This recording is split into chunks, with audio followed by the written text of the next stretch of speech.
coisa muito interessante aí, que é a questão do hábito, né? Sim. Porque eu vou te falar, assim como a Priscila, eu odeio musculação. Eu já comecei, assim, várias vezes a academia e já terminei quase que imediatamente todas elas. Eu nunca fiquei por muito tempo numa atividade física porque não gostava e tal.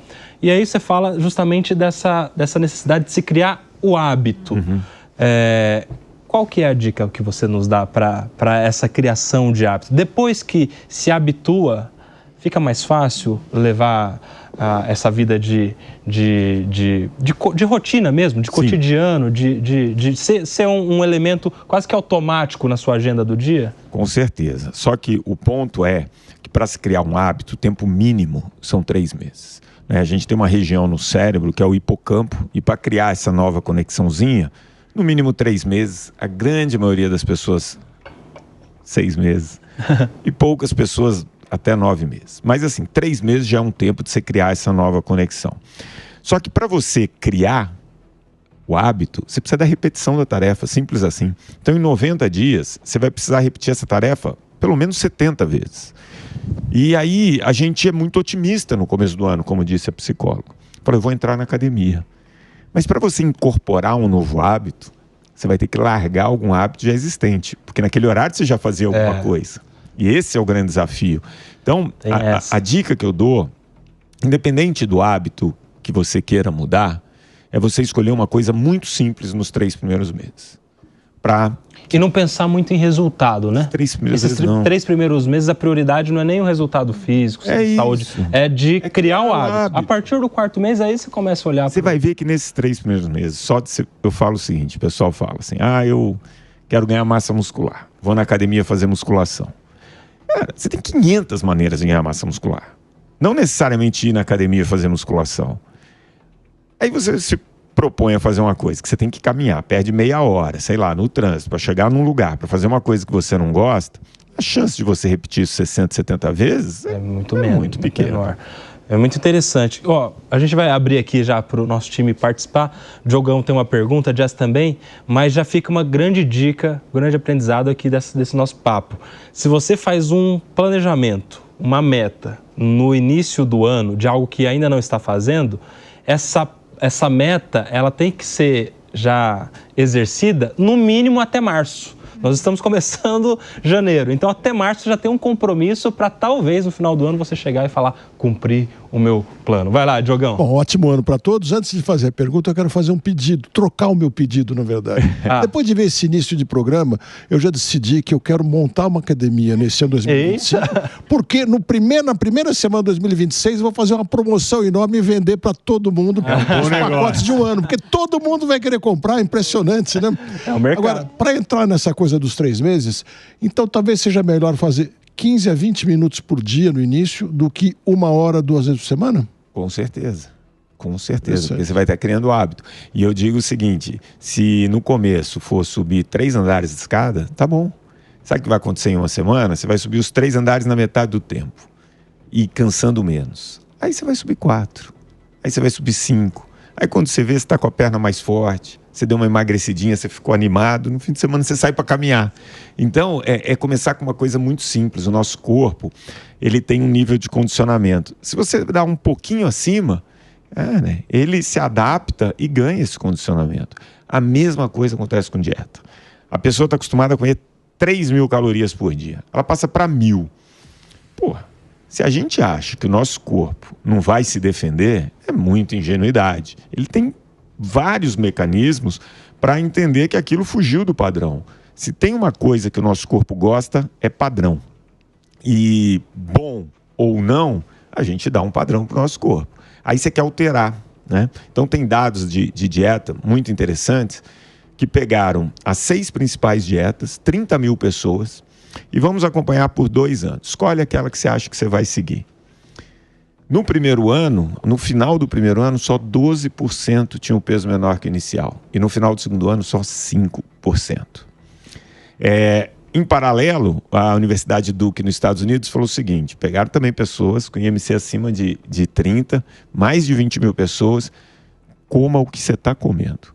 Diminua 12% a quantidade de calorias. Então, mediram lá para os caras, Final de 2 anos, mais de 70% tinha um peso menor que o inicial. Porque você mexe menos no padrão. O ideal é que quando vai se mudar uma alimentação, faça o mesmo processo, né? Eu vou diminuir 5% a porção, eu vou melhorar, vou pôr uma fibra aqui no almoço, uma no jantar, mas só isso, você vai ver, em 3 meses já muda. Aí você já está animado, porque você vê um resultado. Agora a pessoa fala, pô, eu quero perder 15 quilos. De cara. O que eu vou fazer? Eu quero uma coisa muito radical para ver o resultado. A turma está querendo meio que mágica também, né, Marcos? Total. É imediatista, quer um negócio... Mas a gente está numa época muito de terceirizar tudo, né? E a saúde é assim. Então, com esses medicamentos novos que saíram, pô, eu não preciso fazer nada, eu vou tomar. E aí tem um dado do próprio laboratório, que 9 meses após interromper o uso do medicamento, 100% das pessoas ganharam peso. Nossa. 100%. E aí essas são as perguntas que eles estão tentando responder. Existe uma dose de manutenção? É seguro eu tomar pela vida inteira? Tem um custo esse remédio. E quando você perde via medicamento e não faz uma atividade física de força, por exemplo, chega a 40% do peso ser de massa magra, que não é legal, porque seu metabolismo cai. É legal a gente entender isso. É bom ter essa oportunidade. É bom falar porque tá uma onda das pessoas, até com automedicação, sem nenhum tipo de... Estão querendo pôr no sistema público como solução para a questão da saúde. 1 quilo de músculo gasta em média 35 calorias por dia. 1 quilo de gordura gasta em média 5, 6. Aí quando você passa por um processo de emagrecimento, você perdeu 10, 12 quilos, perdeu 40% disso de massa magra, significa que seu metabolismo diminuiu 250 calorias. Então, se você tinha ali 2.000 calorias que você comia e não engordava, agora vai engordar, porque seu metabolismo está mais lento. Então, essa é a grande dificuldade de quem toma um medicamento, não muda hábito, não muda o padrão alimentar, porque quando parou de tomar o remédio, vai voltar a sentir fome. E aí, aquilo que ela comia antes e não ia engordar, agora engorda. Então, é preciso se criar hábito aos poucos. Muitas pessoas vão precisar do medicamento. Medicamento não é mágico, você tem que fazer atividade física, é orientação do laboratório. Em muitos casos, precisa de um acompanhamento psicológico, porque as pessoas trocam a compulsão. É muito normal ver. Um problema às vezes pega outro pior. Exato. Então, assim, o que eu falo faz o fácil, faz aquilo que você consegue, né? Aí a gente fica acreditando em crenças, né? Então, massa é ruim, arroz é ruim, carboidrato é que engorda, é o glúten. Cara, eu posso dar 500 mil dados aqui provando que não é isso, entendeu? Mas é o conjunto da obra. Você não sabe a felicidade que você está dando para tanta gente nos assistindo. Quer dizer, pode. O negócio é o equilíbrio, é saber. Não é isso? Exatamente. Já sei até como eu vou vender o pacote da minha academia. Dizendo, você não vai mudar seus hábitos só um pouquinho, me dá 15 minutos por dia e eu vou te transformar. O Diogo Dalot é um empreendedor, né? Ele vê oportunidade. Ó, dinheiros. Vai lá, Jess. Não, então, eu tô bem nessa onda. Feliz Ano Novo. Uma das minhas promessas de Ano Novo clássica é que eu vou parar de comer açúcar. O problema é que eu amo açúcar. Eu nem gosto tanto de comida de sal, mas você põe um bolo na minha frente ali, aí minha alegria vai ao auge. E aí, já no segundo dia, eu já errei, já quebrei a promessa. Então, a minha dúvida é isso, assim, afinal de contas, o açúcar e cortar esses itens que tem aí muita gente que fala que faz muito mal, deixa muitas vezes a gente mais estressado, né? Então, eu provavelmente não comi açúcar, mas eu descontei em outros alimentos. Então, vale a pena cortar o açúcar mesmo ou eu posso ficar com o meu bolinho ali pelo menos umas 3 vezes na semana? E aí? Olha, você pode cortar muita coisa, como gente chata na sua vida, mas você não precisa cortar o arroz. Pô, dela vai vir parar de cortar. Aí ela não volta mais no morning, você sabe que... Um abraço pro nosso Felipe Monteiro, tá nos assistindo. Saudade de você, hein, Pepe? Mas assim, tem um estudo legal na Austrália que é o paradoxo do açúcar. Então eles sobretaxaram o açúcar para as pessoas consumirem menos. E realmente houve uma redução bem grande do consumo de açúcar, mas a obesidade aumentou. Por quê? Porque a pessoa troca o açúcar por outros tipos de alimento, que muitas vezes tem mais gordura. 1 grama de gordura tem 9 calorias, 1 grama de carboidrato tem 4. Então, a Organização Mundial da Saúde, ela recomenda que até 10% das calorias diárias vindas do açúcar, ok, idealmente 5%, mas até 10%. Então, o que eu sempre falo é diminuir a porção aos poucos, né? Até ser um consumo, enfim, que seja saudável para você. Eu falo para as pessoas, quem acha que açúcar é veneno, anota o endereço da minha clínica e sempre que ganhar um chocolate, manda para mim. Eu me enveneno com vocês. Eu consumo todo dia um pouco, mas é aquilo. Eu tento que isso seja 5%, 10% da minha alimentação no máximo, mas eu vou ter sempre fibra no café da manhã, no almoço, no jantar. Você tem aquela coisa da moderação. O grande problema é, vou cortar o açúcar. Você não vai conseguir. Exato. Assim, não vai. E, infelizmente, 5%, 10% vai conseguir fazer isso. Então, tenta diminuir, em vez de pensar no que você não pode, pensa no que você poderia melhorar a sua alimentação.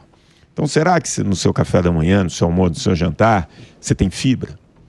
Então, frutas, legumes, verduras e cereais integrais? Mas por que fibra? Porque quem consome a recomendação do OMS entre 28 gramas e 35 gramas de fibra por dia, comparado com quem come menos de 10 fibras, vive 6 anos a mais. Tem menos diabetes, menos hipertensão. Esse número é impressionante, né? Então, assim, pensa no que você tem que incluir. Não no que você vai tirar. Aquilo que você acha que está em exagero, você diminui. E aí, aos poucos, com essas substituições, você vai mudando o padrão. O grande lance é a gente mudar o nosso padrão alimentar, de atividade física. E eu acho que o mais difícil hoje é o estresse, é o consumo de informação. Porque as empresas dizem que o bem mais valioso hoje é captar a nossa informação. Então a gente é bombardeado o tempo inteiro. Então se a gente não tiver uma disciplina, e esse é um dos das minhas promessas de ano novo, é que o celular não fica mais no quarto depois das 9h30 da noite. Entendeu? Assim, tá sendo duro? Tá sendo duro.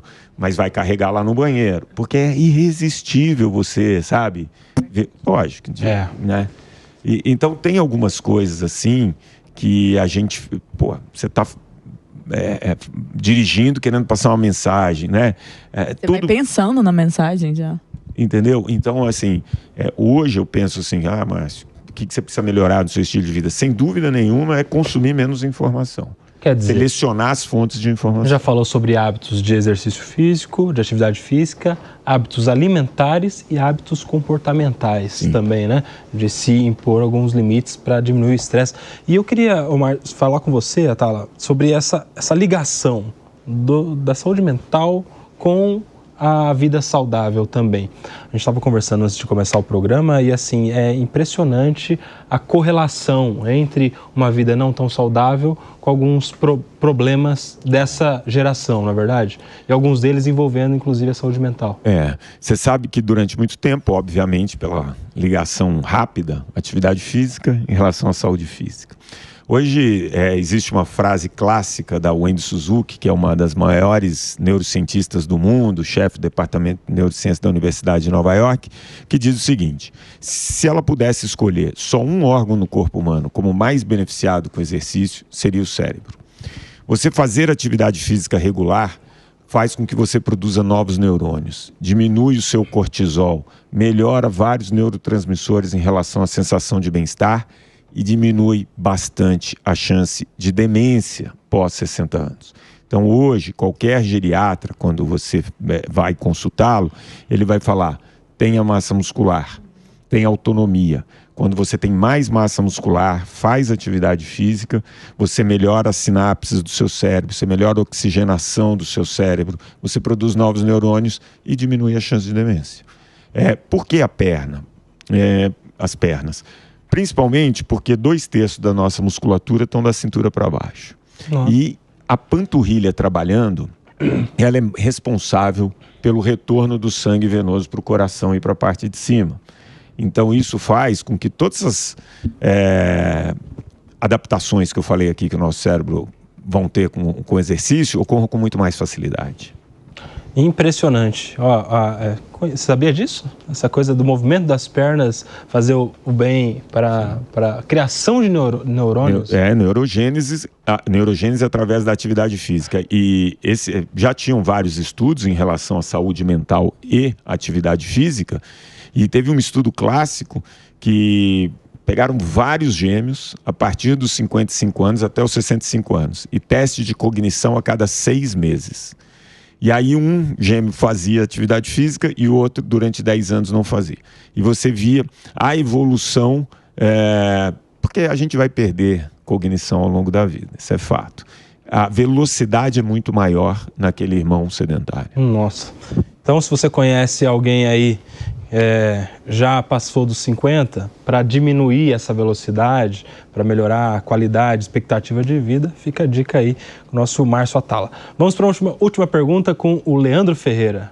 Ô, Koba, tudo bem? É um prazer estar aqui nesse Feliz ano novo, Feliz ano novo para vocês. A gente está começando bem, começando aqui com uma pauta que tá na boca do povo, né? Tá na boca de todo mundo, né? E que me parece que a gente tem aqui, Atala, eu sempre acompanhei suas palestras, legal, as suas participações na mídia e tá sendo para mim aqui uma aula de graça, né? Com a Atala, que eu tô adorando, né? Esse ano comecei bem, não falhei, viu? Por enquanto. Começou bem. Mas eu vejo duas coisas que eu queria pontuar, né? A primeira é que quando você entra num processo de perder o hábito, por qualquer razão que seja, por uma dificuldade no trabalho, uma dificuldade familiar, uma dificuldade de saúde mais grave, né? Eu, por exemplo, tenho 2 pinos no joelho, né? E aí, quando eu tive que parar por meses para fazer isso, para cuidar disso, né? Eu percebi que uma coisa vai puxando a outra e te levando para baixo, né? Exato. Então, saúde mental, e aí, de repente, a hora que você quer voltar, você sente dores, né? Eu adoro correr, não posso correr, porque meu peso está muito acima do aceitável hoje para correr, me deu uma canelite, né? Então, eu queria entender como é que se sai dessa espiral, né, uma vez que você entra nela, porque ela vai te puxando para baixo e aí acho que a última escala disso talvez seja a pessoa no desespero procurar a medicação, né? Então eu vejo isso com uma certa ansiedade até, né, em como a gente faz para sair disso. Mas tem uma outra coisa, um outro elemento, né? Eu não quero ser o primeiro do ano a polemizar, viu, Koba? Mas a gente viu no final do ano passado aquela discussão do 6x1, por exemplo, da escala 6x1. Uhum. Como é que um cara que trabalha 6 dias por semana vai ter tempo para cuidar da saúde? Então eu vejo que hoje as pessoas com maior renda têm condição de acessar um parque, têm condição de pagar uma academia, até a medicação no fringir dos ovos, né? Então, como é que você vê no seu dia a dia, as pessoas que te procuram, te param na rua, né? Qual é a diferença entre ter os recursos necessários para isso ou não ter, né? Claro, não estamos falando de comprar a melhor roupa para fazer exercício, é tempo mesmo. Como é que se acha tempo quando você está numa situação mais vulnerável? Tá. Boas perguntas. Eu vou começar pela primeira, tá? Quando você está nesse ciclo vicioso e quer passá-lo para o virtuoso... É o meu caso, hein? É isso. A gente tem que lembrar que existe um comandante no nosso cérebro chamado sistema límbico. Que tudo aquilo que dá prazer, eu quero repetir. Tudo que não dá prazer, eu vou evitar. E a tendência, quando a gente quer sair desse ciclo vicioso, eu preciso ir para uma academia. Você se obriga a fazer alguma coisa, algum sacrifício, que o seu cérebro não entende que aquilo é prazeroso. Então isso está fadado ao fracasso. Então a minha dica é sempre escolher, por mais simples que seja, alguma atividade que você goste, algum autocuidado, que isso você consiga repetir. Porque aí você vai começar a fazer o ciclo virtuoso. Então, eu gosto de correr. Não vou conseguir correr agora, mas eu vou caminhar. Vou caminhar 10 minutos, vou ouvir... Mas, putz, caminhar, não tenho tanto prazer, mas eu amo ouvir música. Então, eu vou pôr uma musiquinha, vou andar 10 minutos caminhando. Pô, foi prazeroso esse momento, né? E aí você chega em casa e fala, pô, eu andei. Nesse jantar eu vou comer uma frutinha de sobremesa, não vou pegar aquele chocolate, né? Mas eu vou escolher uma fruta que eu gosto, né?